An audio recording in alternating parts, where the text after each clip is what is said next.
Prime time bulletin के प्रायोजक हैं Arth skin and fitness centre, Bharat का पहला व एकमात्र QAI accredited centre, US FDA and European Union approved equipments, Arth building, Madhuban, Udaipur. नमस्कार, मैं हूं ज्योति। आप देख रहे हैं news 91 Rajasthan. Prime time bulletin में आपका स्वागत है। प्रदेश और संभाग की ताज़ा तरीन खबरों के लिए हमारा चैनल सब्सक्राइब करें और बेल आइकन जरूर दबाएं। चलिए खबरों का सिलसिला शुरू करने से पहले नजर डालते हैं अब तक की टॉप हेडलाइंस पर। हेडलाइन के प्रायोजक हैं आरके प्रॉपर्टीज एंड कंसल्टेंट आपके लिए आरके प्रॉपर्टीज लाए हैं सेक्टर 14 आबादी क्षेत्र में 200 फीट रिंग रोड के पास UIT converted plot Padmavati Vihar में अपना प्लॉट बुक करने के लिए आज ही विजिट करें RK properties and consultant, star tower hotel Aakriti के पास, उदयपुर। कार चोरी की कोशिश करने वाले 3 आरोपी हुए गिरफ्तार। पुलिस से बचने के लिए कूदे थे तालाब में। दिन दहाड़े भगवान को प्रणाम कर दान पात्र लेकर फरार हुआ चोर। सीसीटीवी में कैद हुई वारदात। उदयपुर चित्तौड़गढ़ हाईवे पर हुई 2 कारों में आमने सामने भिड़ंत। हादसे में बाल बाल बचे ड्राइवर। गणतंत्र दिवस को लेकर गांधी ग्राउंड में तैयारियां हुई तेज। परेड के अभ्यास में जुटे पुलिस और एनसीसी के जांबाज। उदयपुर के गोवर्धन विलास थाना क्षेत्र में पुलिस ने कार चोरी का प्रयास करने वाले 3 आरोपियों को गिरफ्तार कर बड़ी सफलता हासिल की है। जोगी तालाब इलाके में एक मकान के बाहर खड़ी कार का शीशा तोड़कर चोरी की कोशिश की गई थी। घटना के बाद पुलिस ने आरोपियों का पीछा किया, लेकिन वे तालाब में कूदकर फरार हो गए। बाद में सूचना तंत्र के आधार पर तीनों को डिटेन कर गिरफ्तार किया गया। ये मामला 21 जनवरी की रात का है। जोगी तालाब क्षेत्र निवासी लक्ष्मण राम ने गोवर्धन विलास थाने में रिपोर्ट दर्ज करवाई कि देर रात करीब 3:30 बजे उन्होंने और उनकी पत्नी ने घर के बाहर तेज गति से वाहन चलने की आवाज सुनी। छत पर जाकर देखा तो एक सिल्वर रंग की कार में सवार बदमाश बार बार चक्कर काट रहे थे और सामने खड़ी कार का लॉक तोड़ने का प्रयास कर रहे थे। जैसे ही कार का सायरन बजा, आसपास के लोग जाग गए। आरोपियों ने घबराकर मकान की ओर बियर की बोतलें और पत्थर फेंक दिए और कार का शीशा तोड़कर मौके से भाग निकले। सूचना मिलते ही पुलिस मौके पर पहुंची। इसी दौरान वही सिल्वर कार दोबारा वहां आई, लेकिन पुलिस वाहन देखकर तेज गति से फरार हो गई। पुलिस ने पीछा किया तो आरोपी जोगी तालाब से हाईवे होते हुए प्रताप नगर की ओर भागे। रास्ते में उनकी कार का टायर फूट गया, जिसके बाद वे सवीना थाना सर्कल स्थित कंठेला तालाब के पास वाहन छोड़कर तालाब में कूद गए। अंधेरे और कम पानी का फायदा उठाकर आरोपी दूसरी ओर निकलकर भाग गए। मौके पर SDRF टीम से तालाब की तलाशी कराई गई, लेकिन आरोपी हाथ नहीं लगे। इसके बाद पुलिस ने सूचना तंत्र के आधार पर प्रतापनगर क्षेत्र से तीनों आरोपियों को डिटेन कर पूछताछ के बाद गिरफ्तार कर लिया है। आरोपियों की पहचान ईश्वर सिंह, महेंद्र सिंह और संदीप कुमार के रूप में हुई है। पूछताछ में आरोपियों ने बताया कि शराब के नशे में विवाद के बाद वे एक व्यक्ति को तलाशते हुए जोगी तालाब पहुंचे थे। इसी दौरान अंधेरे में चोरी की नीयत से कार का लॉक तोड़ने का प्रयास किया गया। पुलिस ने घटना में प्रयुक्त वाहन जब्त कर लिया है। Amar Ashish hospital and test tube baby centre Udaipur, जहां आधुनिक तकनीक से मिलता है निसंतान दंपतियों को संतान सुख। तो आज ही डायल करें अपनी खुशियों का नंबर 0294-242-9044।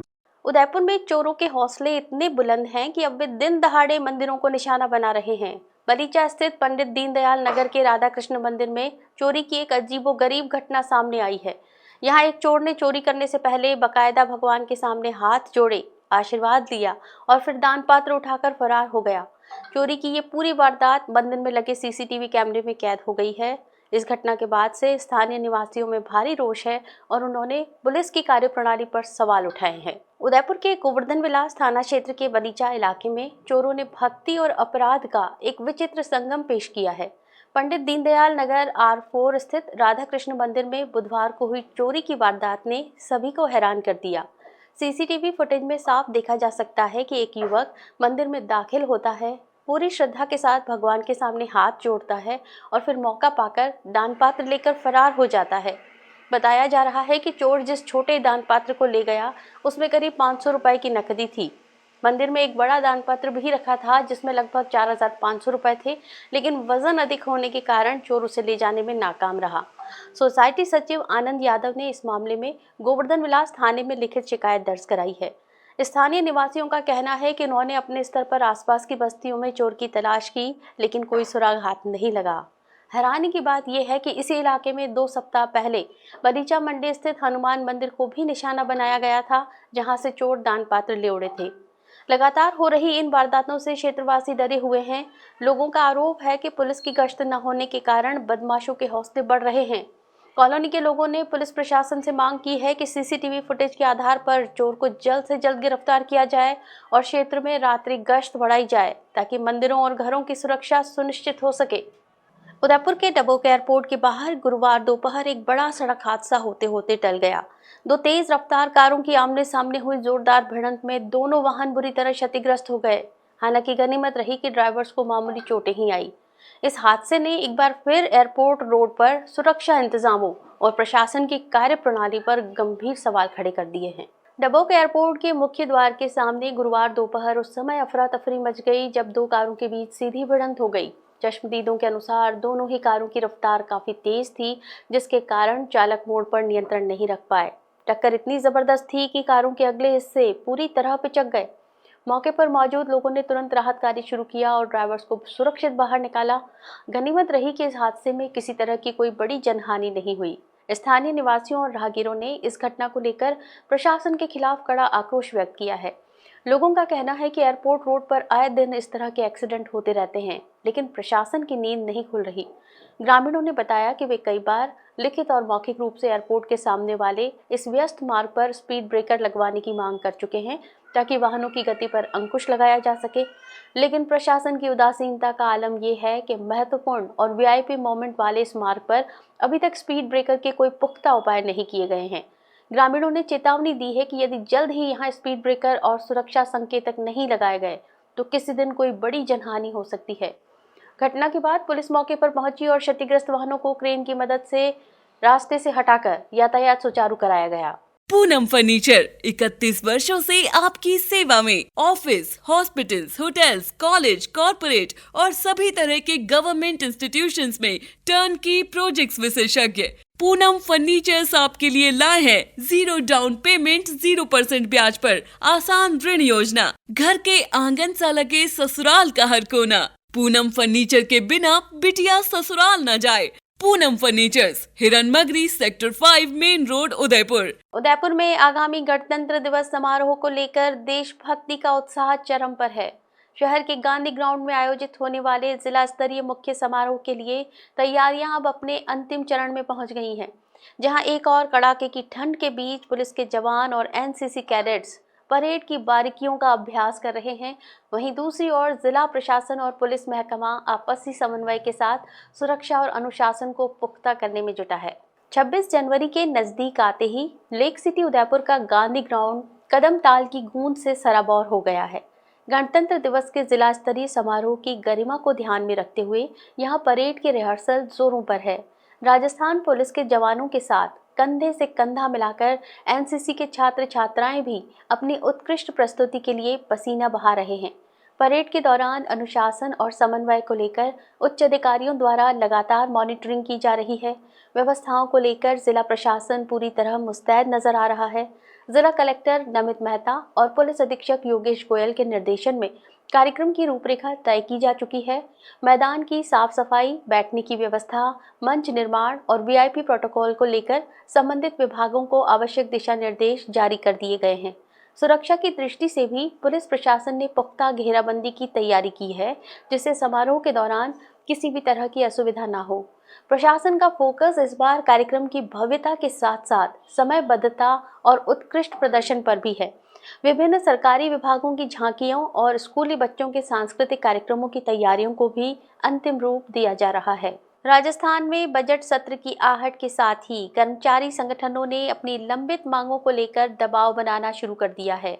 इसी कड़ी में गुरुवार को उदयपुर जिला कलेक्ट्री पर राजस्थान मंत्रालय कर्मचारी परिषद के बैनर तले प्रदेश व्यापी आह्वान पर प्रदर्शन किया गया। कर्मचारियों ने जिला कलेक्टर के माध्यम से मुख्यमंत्री भजनलाल शर्मा को 14 सूत्री मांग पत्र भेजा है। परिषद ने स्पष्ट किया है कि यदि आगामी बजट में उनके ग्रेड पे सुधार, निदेशालय गठन और पदोन्नति जैसे मुद्दों का समाधान नहीं हुआ तो वे उग्र आंदोलन की राह चुनने को मजबूर होंगे।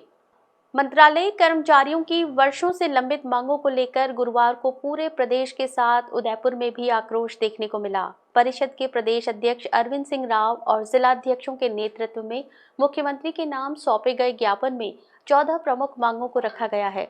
कर्मचारियों की सबसे अहम मांग सहायक प्रशासनिक अधिकारी की ग्रेड पे को 3600 से बढ़ाकर 4200 करने और पे मैट्रिक्स लेवल L11 करने की है। इसके अलावा संवर्ग के अंतिम पद संस्थापन अधिकारी के ऊपर उप सचिव का नया पद सृजित करने की मांग भी पुरजोर तरीके से उठाई गई है। परिषद के जिला अध्यक्ष विजय शर्मा ने बताया कि सरकार ने चुनाव के समय मंत्रालयिक निदेशालय के गठन का वादा किया था, जो आज भी अधूरा है। ज्ञापन में कनिष्ठ सहायक की शैक्षणिक योग्यता स्नातक करने, हर उच्च माध्यमिक विद्यालय में कम से कम 3 मंत्रालयिक पद सुनिश्चित करने और सेवानिवृत्ति के दिन ही समस्त परिलाभों के भुगतान की गारंटी मांगी गई है। विशेष रूप से 30 जून को सेवानिवृत्त होने वाले कर्मचारियों को 1 जुलाई की वेतन वृद्धि का लाभ पेंशन में भी जोड़ने की मांग की गई है। प्रदेश अध्यक्ष अरविंद सिंह राव ने कहा कि बजट सत्र 28 तारीख से शुरू हो रहा है और वे चाहते हैं कि सरकार अपने वादे के अनुरूप इस बजट में उनकी मांगों को सम्मिलित करे। मांगों में निजी सचिवों का वेतनमान L16 करने और पदोन्नति में 2 वर्ष की छूट को निरंतर जारी रखने का मुद्दा भी शामिल है। परिषद ने चेतावनी दी है कि यदि इस बार भी उनके साथ वादा खिलाफी हुई तो राजस्थान का समस्त मंत्रालयिक कर्मचारी प्रदेश स्तर पर रणनीति बनाकर सरकार के खिलाफ मोर्चा खोल देगा। आज प्रदेश के आह्वान पर राजस्थान में प्रत्येक जिलों पर जिलाध्यक्ष द्वारा मुख्यमंत्री को ज्ञापन आज कलेक्टर साहब के माध्यम से भेजा जा रहा है। बजट सत्र के पूर्व जो सरकार ने चुनाव के वक्त जो वादे किए थे, सरकार ने अभी तक उनको पूरा नहीं किया है। तो आज बजट से पूर्व हम हर जिले पे ज्ञापन दे रहे हैं। मंत्रालय परिषद का 14 मांग पत्र है, उसमें सरकार इसको ध्यान देवे, अन्यथा हम आगे अगर ये मांग नहीं मानते हैं तो हम आगे रणनीति बना के आगे और रूपरेखा तय करेंगे। हमारे मतलब सहायक कर्मचारी हैं, ठीक है ना, उनका मतलब जो वेतनमान है वो 3600, उसको विलोपित करते हुए मतलब आगे मतलब एक 4200 किया जाए उनको, ठीक है ना। और सेकंड जो हमारी जो मेन मांग है, ठीक है ना, एक निदेशालय का गठन जो मतलब घोषणा कर रखी है सरकार ने, ठीक है ना, उसको पूरा किया जाए और जल्दी इसका गठन किया जाए। उदयपुर प्रवास पर रहे राजस्थान के टीएडी मंत्री बाबूलाल खराड़ी ने गुरुवार को पत्रकारों से रूबरू होते हुए विपक्ष पर तीखे हमले किए। राम मंदिर और विकसित भारत अभियान से जुड़े सवालों पर खराड़ी ने कहा कि जो राम का विरोध करते हैं उनका इतिहास गवाह है कि वे साफ हो जाते हैं। वहीं मनरेगा जैसे महत्वपूर्ण कानूनों में किए गए बदलावों पर मंत्री ने स्पष्ट किया कि नई व्यवस्था से भ्रष्टाचार पूरी तरह खत्म होगा। गुरुवार को उदयपुर में आयोजित पत्रकार वार्ता के दौरान टीएडी मंत्री बाबूलाल खराड़ी पूरे आत्मविश्वास में नजर आए। राम नाम की महिमा और राजनीति पर पूछे गए सवाल के जवाब में उन्होंने कहा कि भारत की संस्कृति में राम रचे बसे हैं। उन्होंने त्रेता और द्वापर युग का उदाहरण देते हुए कहा कि विरोध करने वाले हमेशा से रहे हैं, लेकिन अंत में वे मिट जाते हैं। देखिए, कुछ लोग राम का विरोध कर रहे हैं, ये पहले भी था, अभी है, त्रेता युग में भी था, द्वापर में भी था, ये चलता रहेगा। और जिन्होंने राम का विरोध किया वो साफ हो गए। ये सारे उदाहरण है, वो ले नहीं ले उनका इशू है। हम तो आपस में राम राम करते हैं, पिछुड़ते राम राम करते हैं, और किसी की गमी हो जाती राम नाम से शमशान तक जाते हैं, तो हम तो राम ले ले, वो ले नहीं ले उनका इशू है।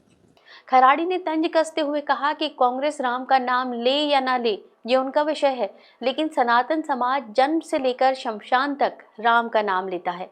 मनरेगा और अन्य योजनाओं में किए गए तकनीकी बदलावों पर मंत्री ने कहा कि जियो टैगिंग और बायोमेट्रिक हाजिरी से अब भ्रष्टाचार की गुंजाइश खत्म हो गई है।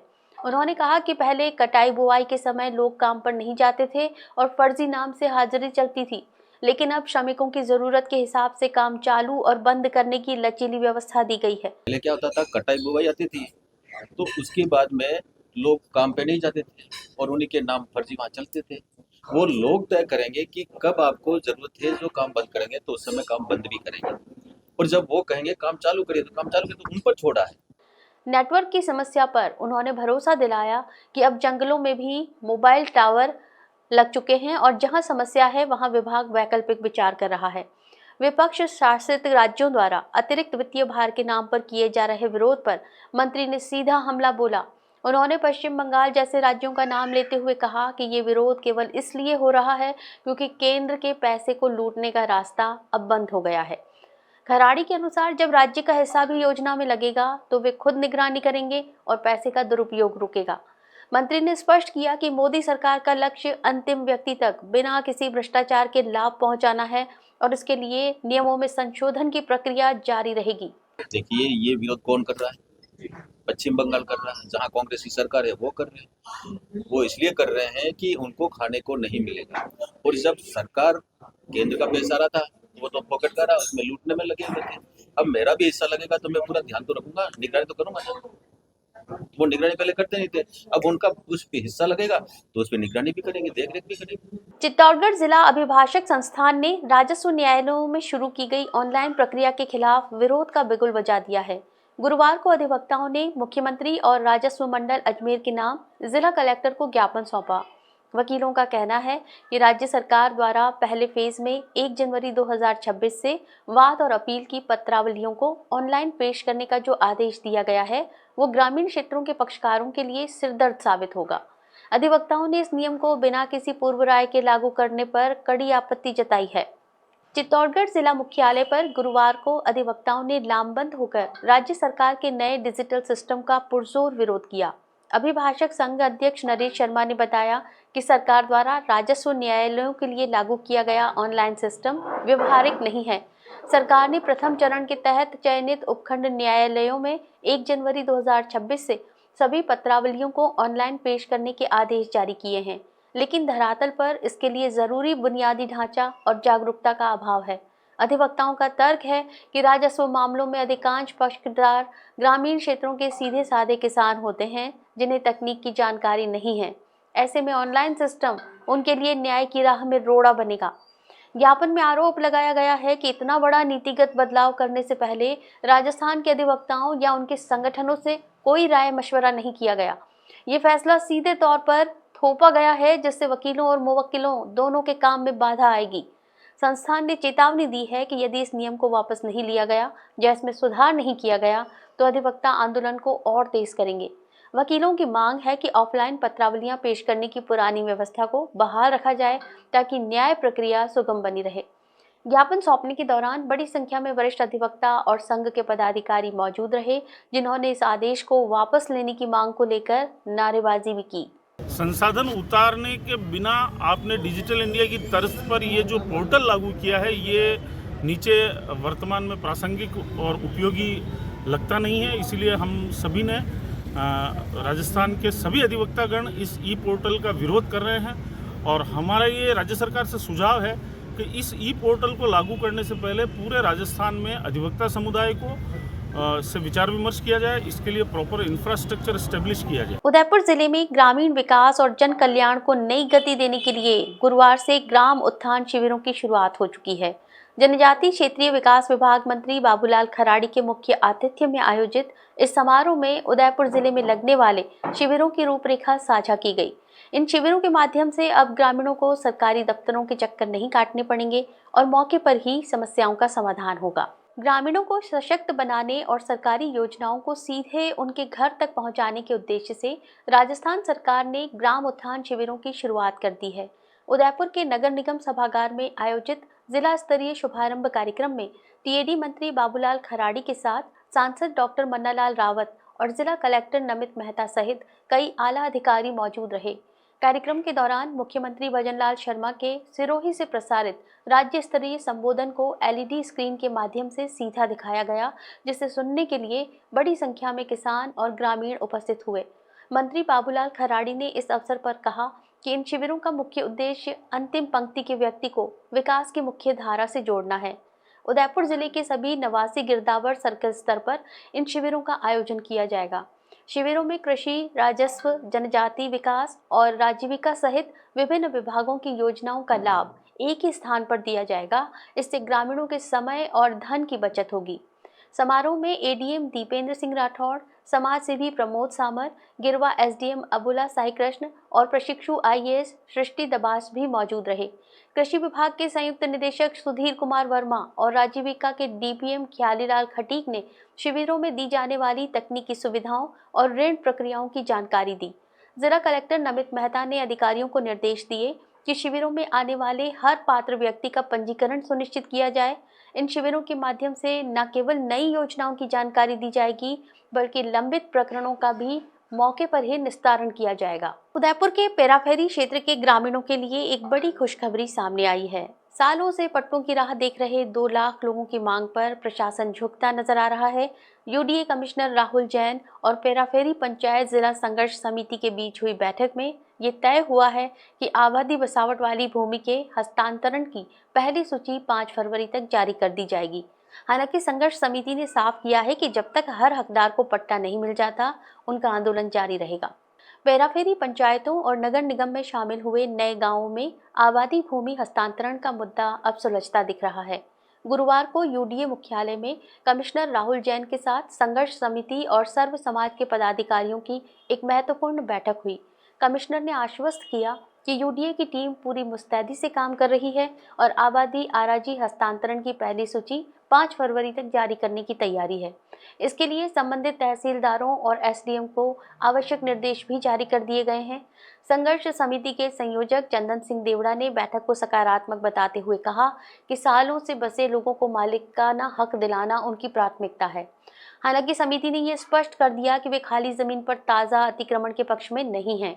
बैठक के दौरान चरागाह भूमि पर बसी पुरानी बस्तियों, गैर खातेदारी मकानों के पट्टे और सामुदायिक विकास के लिए गौशाला, खेल मैदान और पार्क निर्माण जैसी रिजर्व लैंड पर भी विस्तार से चर्चा की गई। यूडीए सचिव हेमेंद्र नागर ने भरोसा दिलाया कि सालों से बसे परिवारों को परेशान नहीं किया जाएगा, लेकिन अवैध अतिक्रमण के खिलाफ कार्रवाई निरंतर जारी रहेगी। दूसरी ओर नगर निगम क्षेत्र में पट्टों को लेकर कट ऑफ डेट के विरोधाभास को सुलझाने की कवायद भी शुरू हो गई है।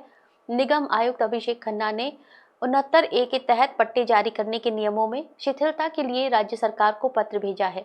वर्तमान में निगम 1992 के नियम मान रहा है, जबकि यूडीए और पंचायतें बाद की तारीखों तक पट्टे जारी कर चुकी हैं। अब सरकार को तय करना है कि कट ऑफ डेट क्या रखी जाए ताकि 2018 तक बसे लोगों को राहत मिल सके। तो हम आज इस प्रशासन की अभी तक की कार्रवाई से बहुत आश्वस्त हैं और पूरा विश्वास है कि 5 फरवरी तक पहली लिस्ट आ जाएगी। हमने एक साफ कहा है कि चुनाव से पहले आपने अगर कदम नहीं उठाया तो संघर्ष समिति का जो आंदोलन चल रहा है उसका अगली रणनीति बनाकर हम फिर कार्रवाई करेंगे। प्रशासन ने एश्योर किया है कि जल्द से जल्द पहली सूची हम जारी करेंगे ताकि आमजन को पट्टा मिल सके। राजस्थान पुलिस द्वारा कम्युनिटी पुलिसिंग को सशक्त बनाने की दिशा में आयोजित राज्य स्तरीय ऑनलाइन जनसंवाद कार्यक्रम आयोजित हुआ। पुलिस सम्मेलन 2024 की सिफारिशों के तहत आयोजित इस कार्यक्रम में अटल सेवा केंद्रों से बड़ी संख्या में सीएलजी सदस्य, पुलिस मित्र, ग्राम रक्षक, सुरक्षा सखी, गणमान्य नागरिक और आमजन जुड़े। पुलिस महानिदेशक के निर्देश पर कम्युनिटी पुलिसिंग शाखा द्वारा राज्य स्तर पर राष्ट्रीय एकता और पुलिस कार्यों में जन सहयोग विषय पर ऑनलाइन जनसंवाद कार्यक्रम आयोजित किया गया। राज्य के सभी जिलों में अटल सेवा केंद्रों के माध्यम से इस जन संवाद का सीधा प्रसारण किया गया, जहां कम्युनिटी पुलिसिंग के घटक, सीएलजी सदस्य, पुलिस मित्र, ग्राम रक्षक, सुरक्षा सखी, सामाजिक प्रतिनिधि और आम नागरिक बड़ी संख्या में उपस्थित रहे। कार्यक्रम के दौरान पुलिस अधिकारियों ने सामुदायिक सहभागिता की भूमिका के बारे में बताते हुए कहा कि किस तरह जनता का सहयोग अपराध नियंत्रण, कानून व्यवस्था और सामाजिक सौहार्द बनाए रखने में अहम भूमिका निभाता है। इस संवाद के दौरान प्रतिभागियों ने अपने सुझाव और अनुभव साझा किए। कई नागरिकों ने स्थानीय स्तर पर पुलिस और समाज के बीच समन्वय को और बेहतर बनाने की आवश्यकता पर जोर दिया। अतिरिक्त पुलिस अधीक्षक कम्युनिटी पुलिसिंग सुनीता मीणा के मार्गदर्शन में आयोजित इस कार्यक्रम का उद्देश्य पुलिस और आमजन के बीच विश्वास को मजबूत करना, पारदर्शिता बढ़ाना और राष्ट्रीय एकता की भावना को मजबूत बनाना था। बांसवाड़ा में धार्मिक उत्साह के बीच भव्य कलश यात्रा की तैयारियां तेज हो गई हैं। ऋषिकुंज बस्ती में आगामी 1 फरवरी रविवार को प्रस्तावित कलश यात्रा को लेकर आज बड़े रामद्वारा के संत रामप्रकाश महाराज के सानिध्य में पोस्टर और निमंत्रण पत्र का विमोचन किया गया। इसके साथ ही व्यापक जनसंपर्क अभियान की शुरुआत हुई, जिससे क्षेत्र में आयोजन को लेकर खासा उत्साह देखने को मिल रहा है। बांसवाड़ा शहर की ऋषिकुंज बस्ती में आगामी 1 फरवरी को सुबह 10 बजे से मंदारेश्वर गौशाला से खोड़ी गयाए माता मंदिर तक भव्य कलश यात्रा निकाली जाएगी। इस धार्मिक आयोजन को लेकर गुरुवार को बड़े रामद्वारा के संत रामप्रकाश महाराज के सानिध्य में पोस्टर और निमंत्रण पत्र का विमोचन किया गया और इसी के साथ व्यापक जनसंपर्क अभियान की शुरुआत हो गई।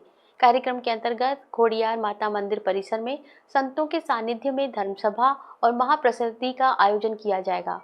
आयोजन समिति का कहना है कि इस कलश यात्रा के माध्यम से धार्मिक आस्था, सामाजिक समरसता और सांस्कृतिक परंपराओं को सशक्त करने का संदेश दिया जाएगा।